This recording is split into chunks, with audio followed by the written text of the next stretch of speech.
Welcome to How to Organize Your Resources, Module 2 of MHT's presentations on integrating cultural resources into hazard mitigation planning.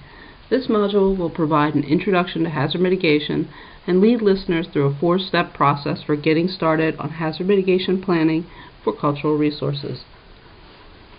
By the end of this presentation, you should understand key terms related to hazard mitigation, know who to include on your planning team, understand the context behind hazard mitigation planning, know how to engage the public in the planning process, and know what funding may be available for developing your plan. This module is one in a series of presentations aimed at helping local government through the process of incorporating cultural resources into their hazard mitigation plan updates.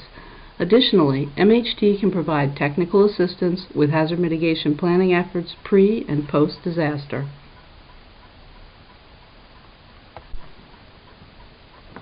Cultural resources professionals, hazard mitigation planners, and emergency management professionals don't tend to run in the same circles unless there's been a disaster or emergency. Because of this, communication can be challenging. Mitigation means something different to an architectural historian than it does to an emergency manager. Conversely, cultural resources professionals might not understand exactly what hazard mitigation planning is. As cultural resources professionals become more involved in hazard mitigation planning, it becomes more important that we all speak the same language. For example, hazard mitigation planners and emergency managers may not know that cultural resources encompasses historic preservation, archaeology, and architectural history as well as history. Another thing to understand about hazard mitigation is that it doesn't just seek to improve resiliency to extreme events, but also to improve resiliency to nuisance events like tidal flooding that can become more detrimental over time. Getting back to that idea of learning each other's language, there is some overlap between hazard mitigation planning and historic preservation planning in that both efforts involve protecting assets from damage or demolition. However, where they differ is that historic preservation seeks to protect and preserve the original materials and components of buildings, and hazard mitigation seeks to protect things in a way that makes them more able to withstand similar or stronger hazards in the future. Because of this, hazard mitigation measures often protect buildings by physically altering them, such as elevating them above predicted flood levels or retrofitting them to make them more earthquake resistant. While it makes for a good photograph, riding your bicycle through floodwaters is a bad idea. Floodwaters contain all sorts of toxic chemicals and biological contaminants, not to mention that it doesn't take very deep or fast-moving floodwaters to knock you down and drown you. The idea of integrating historic properties into hazard mitigation plans is not a new idea. Some communities like Carroll County have included historic properties in their county hazard mitigation plan for several years. However, it is an idea that until recently had not been widely considered at the local level. Hurricane Sandy brought renewed focus on the vulnerability of cultural resources to natural hazards and on including natural hazards in local hazard mitigation plans and mitigation planning efforts. It was the effects of Hurricane Sandy that spurred the city of Annapolis to begin developing a cultural resources specific hazard mitigation plan, the first one in the country. In 2005, FEMA developed guidance for including cultural resources in local hazard mitigation plans. As far as we know, the city of Annapolis is the first locality to utilize the guidance to create a cultural resources hazard mitigation plan in the United States. The guidance is flexible and can be used to create a standalone cultural resources hazard mitigation plan or be used to incorporate your cultural resources into your local hazard mitigation plan update as another asset to be protected, like critical facilities and infrastructure. Overall, this guide will help communities to begin developing hazard mitigation measures that preserve and enhance the community's historic and cultural resources. There are 4 steps to getting started incorporating cultural resources into your hazard mitigation plan. Step 1, building a planning team. Step 2, understanding the planning context. Step 3, engaging the public. And Step 4, applying for funding. Organizing your resources will help you to provide a clear sense of the community's level of support, to identify available sources of information, to recruit and organize team members, and to develop a public outreach campaign. It is important to identify a group of dedicated and interested individuals to be on your planning team. Assessing your agency's or jurisdiction's support and the support of elected officials is a critical component of the planning process. Building a planning team is a magical combination of people who want to be on the team and can contribute their technical knowledge, and having support from your agency and elected officials for including cultural resources into your local hazard mitigation plan. What's likely to happen is that your local jurisdiction is beginning to update its hazard mitigation plan, which is done every 5 years. The County Office of Emergency Management or Public Safety Division will be pulling together an advisory committee to oversee the plan. Cultural resources stakeholders should be part of that committee if the plan update will include cultural resources, and even if it won't. It's important to get the right mix of disciplines and people who are interested and will actively take part in the planning process. The planning team should be able to discuss and develop a process for completing the plan, to set goals, deliverables, and timelines, and to determine if cultural resources should be a standalone hazard mitigation plan and incorporated into the local hazard mitigation plan as an addendum or appendix, or if cultural resources should be integrated into the existing hazard mitigation plan as another chapter in the plan. It is important to have experts in the field on your team.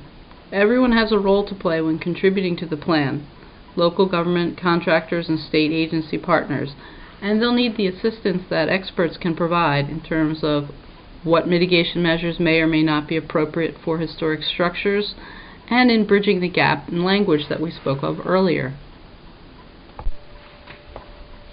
It's important to get the right mix of folks for your planning team, and only you know what that mix will be. Think about which stakeholders you want to participate in the planning process, gaps in areas of expertise and which partners could fill them, which partners are responsive and able to participate, and to what degree you want them to participate.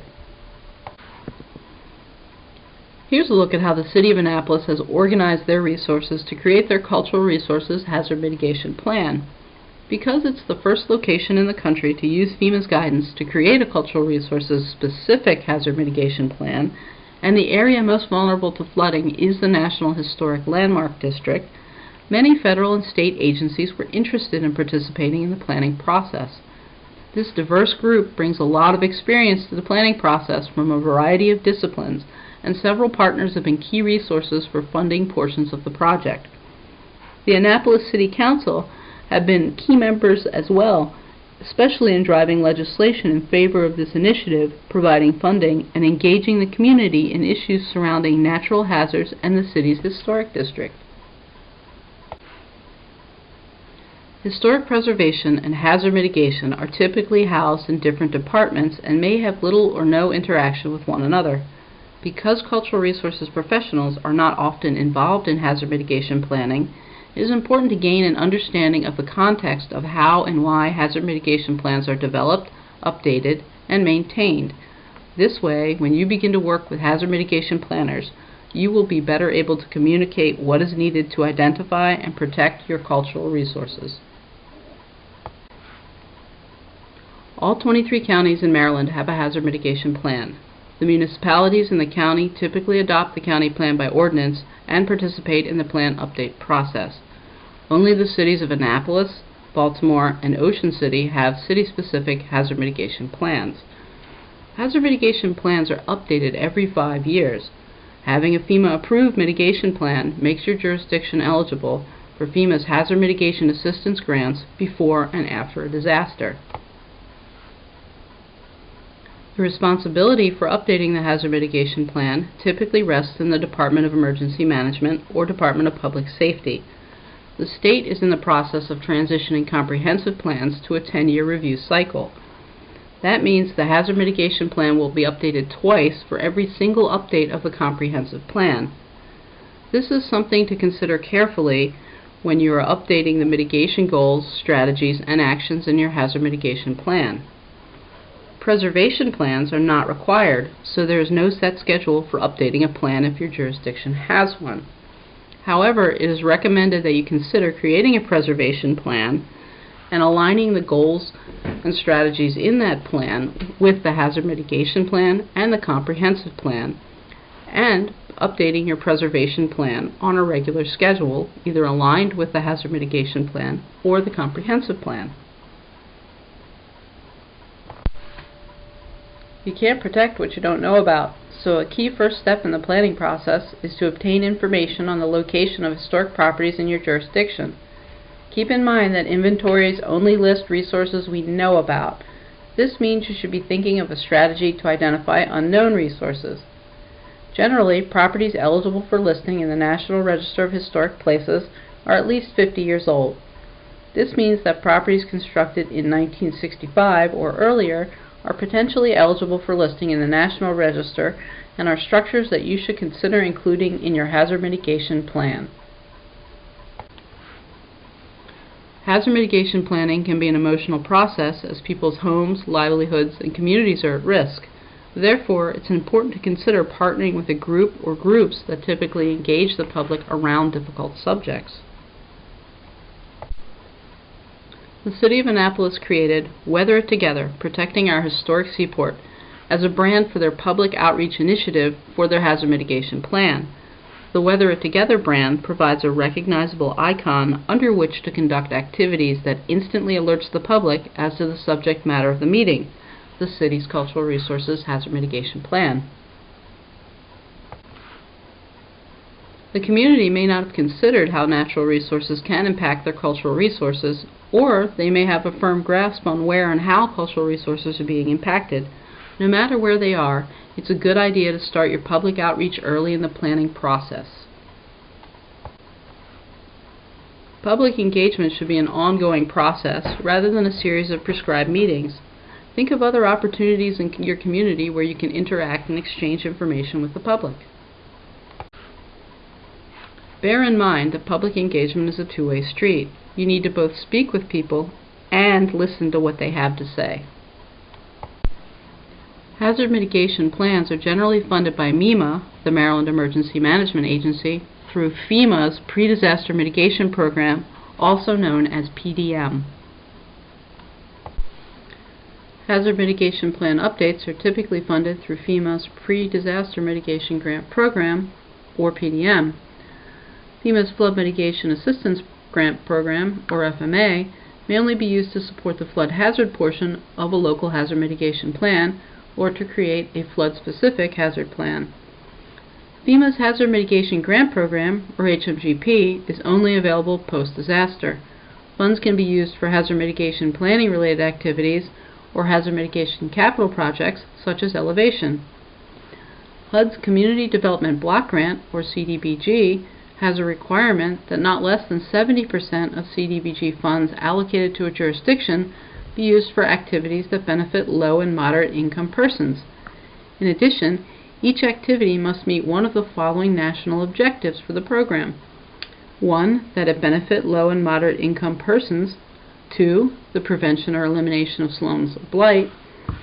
Or 3. To address community development needs having a particular urgency because existing conditions pose a serious and immediate threat to the health or welfare of the community for which other funding is not available. HUD's CDBG-DR, or the Community Development Block Grant Disaster Recovery Grant, is another post-disaster grant. In response to presidentially declared disasters, Congress may appropriate additional funding for the CDBG program as disaster recovery grants to rebuild the affected areas and provide crucial seed money to start the recovery process. Grantees may use CDBG-DR funds for recovery efforts involving housing, economic development, infrastructure, and the prevention of further damage to affected areas. Use of CDBG-DR funding cannot duplicate funding available from FEMA, the Small Business Administration, or the U.S. Army Corps of Engineers. DNR's CoSmart Communities Grant provides funding for a one-year project to further understand, plan for, or implement measures to address coastal hazards within existing local planning processes. However, applying for the grant does not guarantee funding. The National Trust for Historic Preservation's Bartis True Providence Grant is only available to public agencies, 501c3, and other nonprofit organizations who are organizational level forum members or National Main Street Network members of the National Trust. If you don't know what this means, you probably aren't a member. It's all explained on the Trust's website, so follow the link provided in this slide to learn more about it. And finally, Preservation Maryland's Heritage Fund provides funding for both capital and non-capital projects for nonprofit organizations and local jurisdictions. We hope this brief overview has provided useful information about getting started planning to protect your cultural resources from the damaging effects of natural hazards. Please contact me, Jen Svarenberg, if you have any questions or would like additional information and technical assistance with hazard mitigation planning for cultural resources. Thank you for listening.